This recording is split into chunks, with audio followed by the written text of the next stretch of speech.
Лавров пропал? Куда делась темная лошадка российской дипломатии? Неужели один из самых старых министров списан в утиль? Никто будет вместо него. Обо всем обязательно расскажем. Войска прорвали оборону, резкое продвижение оккупантов на фронте, 6 направлений и масштабная угроза на одном из самых опасных участков. Официально переговоры и смена власти. Правительство уходит в отставку. Страна может радикально изменить курс. Германия делится секретными данными с Кремлем? Грандиозный политический переворот или провал разведки? Все детали для вас. Ультиматум Китаю не от США или России, а от кого? И какой будет реакция Пекина?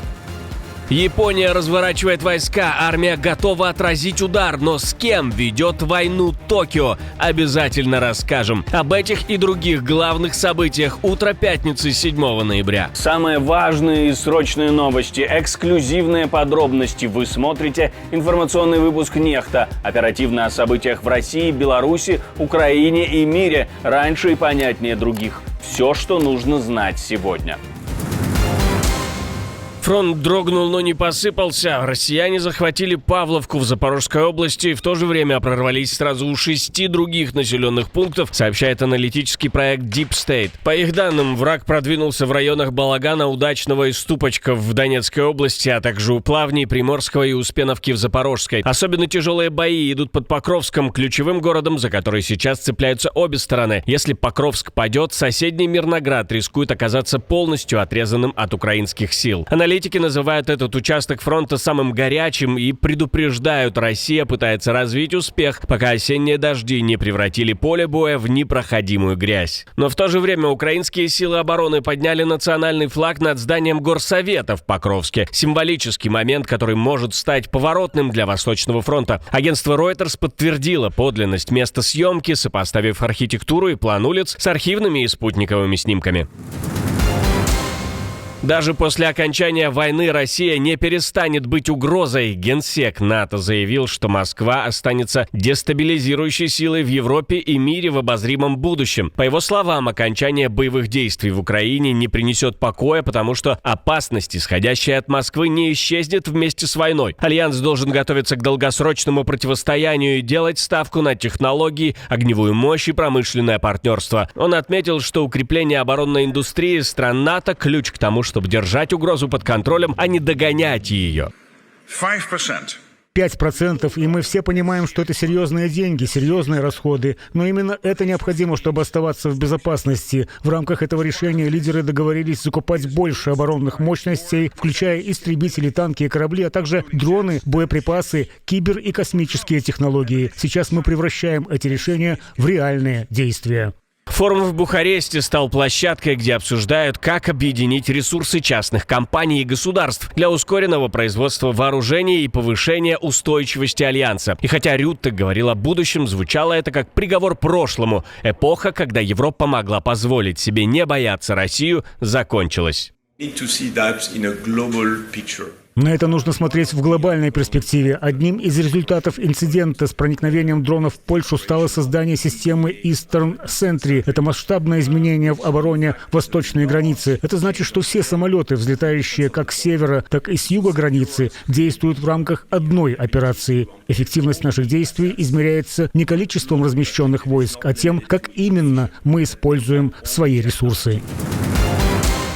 Похоже, у Лаврова большие неприятности. После срыва встречи Путина с Трампом глава российского МИДа, судя по всему, оказался в опале. На совещании Совбеза, которое Путин провел накануне, не было только одного постоянного участника – Сергея Лаврова. В Кремле объяснили это согласованным отсутствием, но такие формулировки обычно звучат, когда человека аккуратно убирают с глаз долой. Как отметила The Moscow Times, министр потерял статус главы российской делегации на саммите G20. Вместо него туда поедет экономист и кремлевский советник Максим Орешкин, человек из ближайшего круга Путина. И еще деталь: Лавров просто исчез из новостных лент. Последний раз его цитировали 28 октября. После этого никаких заявлений, визитов, даже протокольных встреч. Похоже, после провала переговоров с американцами в Будапеште Путин решил, что крайним будет именно Лавров. И теперь старый министр, много лет служивший на передовой кремлевской дипломатии, может оказаться за бортом.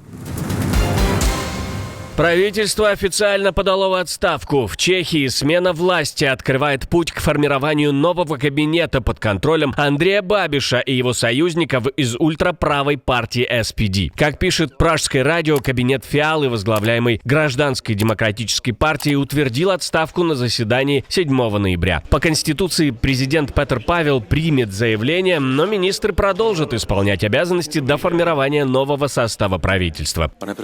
Ваше правительство приняло эстафету в непростое время. После ковид наши государственные финансы были обременены значительным дефицитом, а инфляция оставалась высокой. Вскоре после этого последовала агрессия России против Украины, приведшая не только к беспрецедентному миграционному кризису, но и к энергетическому. Действительно, существовало множество факторов риска, влияющих на граждан нашей страны. В этой ситуации я убежден, что правительство справилось с ними очень хорошо.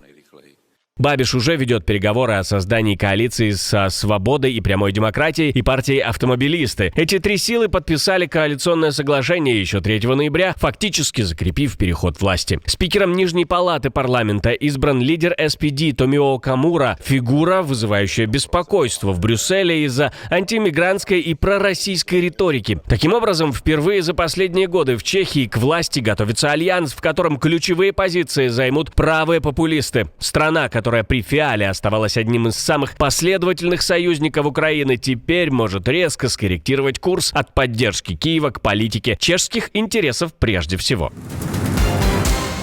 В Германии разгорается скандал, который уже называют самым опасным за последние годы. Депутатов партии «Альтернатива для Германии» подозревают в передаче Москве секретной информации о военной и критической инфраструктуре страны. Как пишет издание «Шпигель», парламентарии АФД систематически направляли в правительство десятки запросов, касающихся деталей военных перевозок, систем противодействия дронам, кибербезопасности и уязвимости немецких дата-центров. В спецслужбах полагают, что собранные данные могли быть предназначены для российской разведки.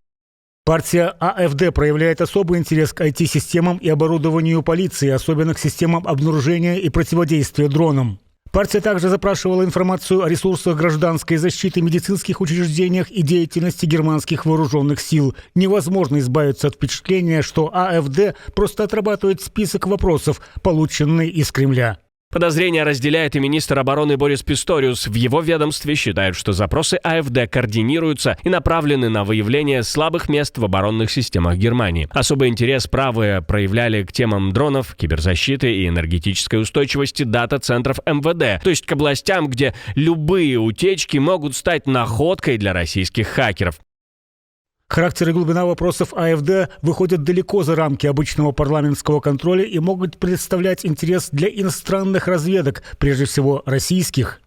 Парламентская коалиция уже заявила об очевидных связях АФД с российским посольством и возможных контактах партии с Китаем. Глава фракции ХДС-ХСС Йенс Шпан назвал происходящее самым серьезным обвинением, которое только можно представить в адрес парламентариев, и потребовал от лидера АФД Алисы Вайдель объяснений. Иначе, сказал он, речь пойдет о соучастии в государственной измене. Скандал вспыхнул всего через несколько дней после того, как стало известно, что депутаты АФД Штефан Котре и Райнер Ротфус собираются в середине ноября в российский Сочи под предлогом межпарламентского обмена. В Берлине теперь спрашивают, не для обмена ли информацией. Ну а мы спрашиваем у вас, как думаете, не для обмена ли информацией? Пишите свои ответы в комментарии. Китаю выставили условия. Глава МИД Эстонии приехал в Пекин с прямым требованием остановить подпитку российской войны. Министр подчеркнул, что Китай, претендующий на роль глобального посредника, цитирую, не может оставаться нейтральным, если его действия подливают топливо в огонь. Китай, как постоянный член Совета Безопасности ООН, занял позицию, что это якобы побочный эффект украинского кризиса. Но это не побочный эффект. Это тщательно спланированное, хорошо организованное испытание единства НАТО. Это очевидное нарушение принципов, о которых я говорил ранее, включая нарушение нашего воздушного пространства. Визит стал первым для главы эстонской дипломатии за 10 лет. Цахкна встретился с министром иностранных дел Китая Ван И другими высокопоставленными чиновниками. На повестке российская агрессия против Европы и торговые отношения. Для Эстонии, пережившей аннексию Москвой во время Второй мировой войны и вернувшей независимость только в 1991-м, вопрос это не абстрактный. Сегодня Таллин видит в России главную угрозу своей безопасности и теперь требует, чтобы Китай перестал помогать той, о чьих действиях последствий сама Эстония когда-то едва не исчезла с карты.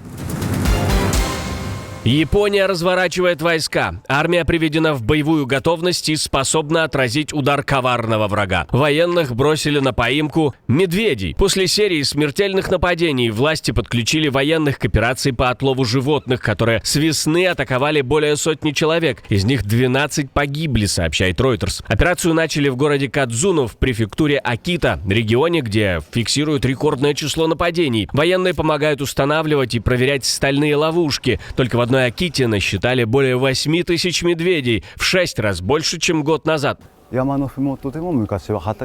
Раньше у подножия гор были поля, сельскохозяйственные угодья и рисовые поля, где люди возделывали землю, но из-за сокращения населения и ряда других факторов эта земля больше не обрабатывается. Она превратилась в заброшенное сельскохозяйственное угодье, что привело к ситуации, когда граница с медведями значительно приблизилась. Жителям советуют не выходить на улицу по ночам, хищники все чаще ищут еду возле домов. В некоторых населенных пунктах отменили массовые мероприятия и закрыли школы. По словам экспертов, вспышку агрессии вызвал голод. В горах неурожай желудей и орехов, которыми медведи запасаются перед спячкой. Власти уже смягчили правила обращения с оружием, чтобы охотникам было проще действовать в населенных районах. А Токио планирует привлечь дополнительных стрелков. Год назад Япония впервые зафиксировала более 200 нападений медведей, и нынешний сезон грозит побить этот антирекорд. Раньше для отпугивания зверей власти даже использовали роботов-волков с подсветкой, но теперь, похоже, пришло время куда более серьезных мер. Отдельное спасибо, что досмотрели до конца. Спасибо за ваше доверие. Жду развернутых комментариев, лайков и репостов. Это важно, чтобы нас становилось больше. На этом пока все. До новых встреч и хороших вам новостей.